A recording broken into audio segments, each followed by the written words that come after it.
Assalamualaikum warahmatullahi wabarakatuh. Kami dari kelompok 4 ingin mempresentasikan hasil kerja kelompok kami yang berjudul controlling. Controlling bisa disebut juga dengan pengawasan. Controlling adalah proses dalam menerapkan ukuran kinerja dan pengambilan tindakan yang dapat mendukung pencapaian dengan hasil yang sesuai diharapkan.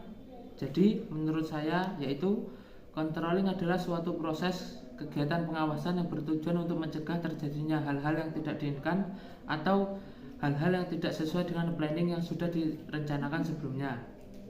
Controlling memiliki beberapa tujuan, yaitu 1.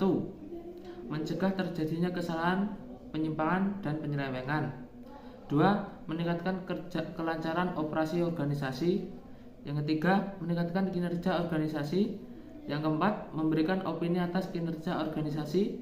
Yang kelima, menciptakan terwujudnya organisasi yang bersih.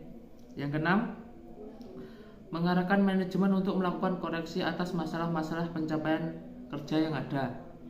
Yang ketujuh, mencegah terulangnya kembali kesalahan, penyimpangan, penyelewengan, pemborosan, hambatan, dan ketidakadilan. Sekian dari saya, akan dilanjutkan oleh rekan kerja saya.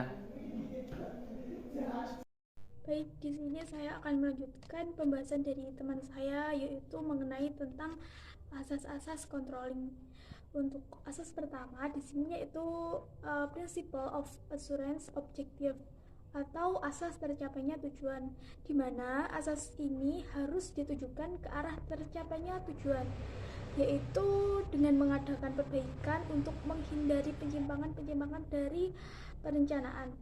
Untuk asas yang kedua yaitu principle of efficiency of control atau asas efisiensi pengawasan, di mana pengawasan itu efisien bila dapat menghindari deviasi dari perencanaan sehingga tidak menimbulkan hal-hal lain yang di luar dugaan. Untuk asas yang ketiga yaitu principle of future control atau asas pengawasan terhadap masa depan, di mana pengawasan yang efektif harus ditujukan ke arah pencegahan penyimpangan perencanaan yang akan terjadi baik pada waktu sekarang maupun di masa yang akan datang. Untuk asas yang keempat yaitu principle of control responsibility atau asas tanggung jawab pengawasan, di mana pengawasan hanya dapat dilaksanakan apabila manajer bertanggung jawab penuh terhadap pelaksanaan rencana atau planning. Untuk selanjutnya yaitu principle of direct control atau asas pengawasan secara langsung. Nah, teknik kontrol yang paling efektif adalah mengusahakan adanya manajer bawahan yang berkualitas baik. Pengawasan itu dilakukan oleh manajer atas dasar bahwa manusia itu sering berbuat salah. Cara yang paling tepat untuk menjamin adanya pelaksanaan yang sesuai dengan perencanaan ialah mengusahakan sedapat mungkin para petugas memiliki kualitas yang baik. Untuk asas yang terakhir yaitu principle of reflection of plan atau asas refleks perencanaan, di mana pengawasan ini harus disusun dengan baik sehingga dapat mencerminkan karakter dan susunan perencanaan. Sekian dari asas controlling. Materi akan dilanjutkan oleh teman saya. Yang keempat yaitu jenis controlling. Yang pertama yaitu pengendalian karyawan atau personal control, yaitu pengendalian yang ditujukan kepada hal-hal yang ada hubungannya dengan kegiatan pegawai. Contohnya yaitu seperti apakah pegawai tersebut bekerja sesuai perintah, rencana, tata kerja, atau absensi pegawai dan lain-lainnya. Yang kedua yaitu pengendalian keuangan atau financial control, yaitu ditujukan untuk hal-hal yang menyangkut tentang keuangan. yaitu berupa pemasukan dan pengeluaran maupun biaya-biaya termasuk anggaran keuangan suatu perusahaan. Yang ketiga yaitu pengendalian produksi atau production control, yaitu pengendalian yang difokuskan untuk mengetahui kualitas dan kuantitas produksi yang dihasilkan, apakah sesuai dengan tujuan ataupun rencana yang telah ditentukan. Yang keempat yaitu pengendalian waktu atau time control. Pengendalian waktu yaitu bertujuan untuk apakah waktu untuk mengerjakan suatu pekerjaan atau sesuai atau tidak dengan rencana yang telah ditentukan di awal.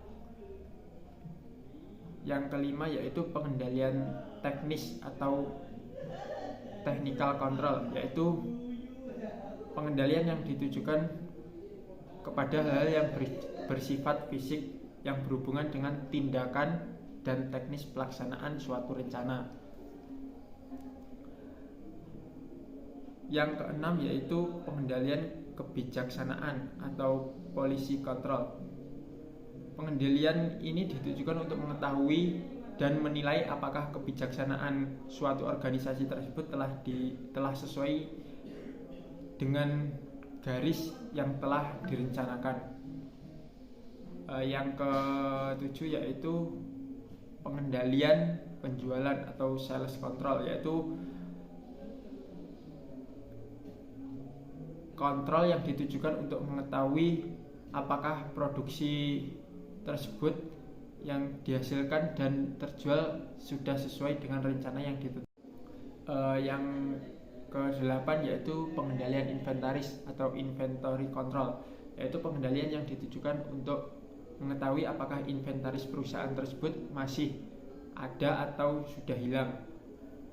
Yang ke-9 yaitu pengendalian pemeliharaan atau maintenance control, yaitu pengendalian yang ditujukan untuk mengetahui apakah semua inventaris perusahaan dan kantor terpelihara dengan baik ataupun tidak, dan untuk mengetahui kerusakan suatu barang yang ada di dalam sebuah perusahaan tersebut. Baik, saya akan melanjutkan penjelasan dari teman-teman saya, yaitu sifat dan waktu pengendalian. Sifat dan waktu pengendalian dibedakan menjadi, yang pertama ialah preventive control, yaitu pengendalian yang dilakukan sebelum terjadinya kesalahan untuk menghindari kesalahan. Jadi ini merupakan pengendalian yang terbaik karena dilakukan sebelum terjadinya kesalahan.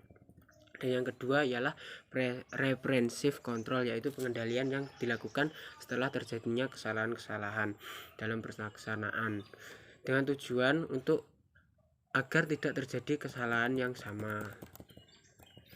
Dan yang ketiga ialah pengendalian saat proses dilakukannya pelaksanaan. Jika terjadi kesalahan itu segera diperbaiki. Dan yang keempat ialah pengendalian berkala, pengendalian yang dilakukan secara berkala, misalnya per bulan atau per semester atau yang lainnya. Dan yang terakhir ialah pengendalian mendadak, yaitu pengawasan yang dilakukan secara mendadak untuk mengetahui apakah pelaksanaan tersebut berjalan dengan lancar atau tidak. Sekian dari saya, mungkin akan dilanjut oleh teman saya. Cara-cara controlling terdapat dua cara. Yang pertama adalah pengawasan langsung. Pengawasan langsung adalah pengawasan yang dilakukan secara pribadi oleh pemimpin dengan cara mendatangi dan melakukan pemeriksaan di tempat. Bentuk pengawasan langsung terbagi menjadi tiga. Yang pertama adalah inspeksi langsung. Pengawasan yang dilakukan oleh atasan terhadap bawahan pada saat kegiatan dilakukan. Yang kedua adalah observasi di tempat. Pengawasan yang dilakukan oleh atasan terhadap bawahan sebelum kegiatan dilakukan. Yang ketiga adalah laporan di tempat. Laporan yang disampaikan oleh bawahan secara langsung pada atasan pada saat kegiatan inspeksi langsung dilakukan. Tujuan dari pengawasan langsung untuk meminimalisir kegagalan dan segera memperbaiki kesalahan. Namun, pengawasan ini memakan banyak waktu dan mengurangi inisiatif bawahan karena merasa atasan selalu mengawasinya. Yang kedua adalah pengawasan tidak langsung atau pengawasan dari jarak jauh. Pengawasan ini dilakukan melalui laporan yang disampaikan oleh bawahan. Laporan ini dapat berbentuk tulisan maupun lisan. Terdapat kelemahan pada pengawasan tidak langsung, yaitu laporan itu dibuat pada hal yang baik saja, yang diduga untuk menyenangkan hati atasan. Oh, hello guys! Berjumpa lagi, selanjutnya kita akan membahas terkait dengan urgensi pelaksanaan controlling di suatu organisasi. Sebenarnya, controlling itu perlu nggak sih? Menurut teman-teman gimana? Oke, kalau mau jawab bisa dijawab di kolom komentar ya. Oke, sebelum melangkah lebih jauh terkait dengan urgensi pelaksanaan controlling, maka yang harus teman-teman ketahui yaitu controlling merupakan kunci keberhasilan suatu perencanaan atau yang biasa kita sebut dengan planning. Kenapa demikian? Karena dengan adanya controlling itu membantu perusahaan untuk memenuhi target dan juga mencapai tujuan yang telah ditetapkan. Dan yang perlu teman-teman ketahui juga bahwasannya dengan adanya controlling ini akan memberikan penekanan atau pengkhusus keharusan agar para karyawan atau anggota organisasi itu, baik organisasi profit ataupun organisasi non-profit, dapat bekerja sesuai dengan job desk yang telah ditetapkan. Dan ada beberapa faktor yang perlu teman-teman semua ketahui sehingga kalian semua tahu kenapa sih controlling itu harus dilakukan. Yang pertama yaitu terjadinya perubahan lingkungan organisasi. Sebagaimana yang kita semua ketahui bahwasannya di era 5.0 ini banyak terjadi perkembangan teknologi, budaya, perubahan sosial dan lain sebagainya yang tidak bisa kita tolak keberadaannya. Nah, di sini perusahaan atau organisasi-organisasi itu harus menyesuaikan diri dengan perkembangan tersebut sehingga kreativitas mereka itu lebih berkembang dan juga profit yang mereka hasilkan itu lebih meningkat. Selanjutnya ada kebutuhan manajer untuk mendelegasikan wewenang. Tidak menutup kemungkinan dalam suatu organisasi itu manajer tidak bisa langsung memantau untuk terjun di lapangan. Nah, pada saat itu terjadi, maka manajer akan menunjuk salah satu atau mungkin dua atau karyawannya untuk secara langsung mengawasi dan melaporkan kegiatannya kepada manajer. Sehingga walaupun manajer tidak terjun di lapangan, tetapi manajer memanfaatkan controlling tersebut untuk tetap memantau apakah situasi di lapangan sesuai dengan keharusan atau mungkin sesuai dengan perencanaan atau terjadi kesalahan, terjadi penyelewengan dan lain sebagainya.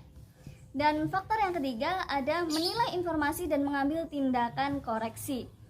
Kalau bicara dengan mengambil tindakan koreksi, mungkin kita lebih biasa mengenal dengan sebutan evaluasi.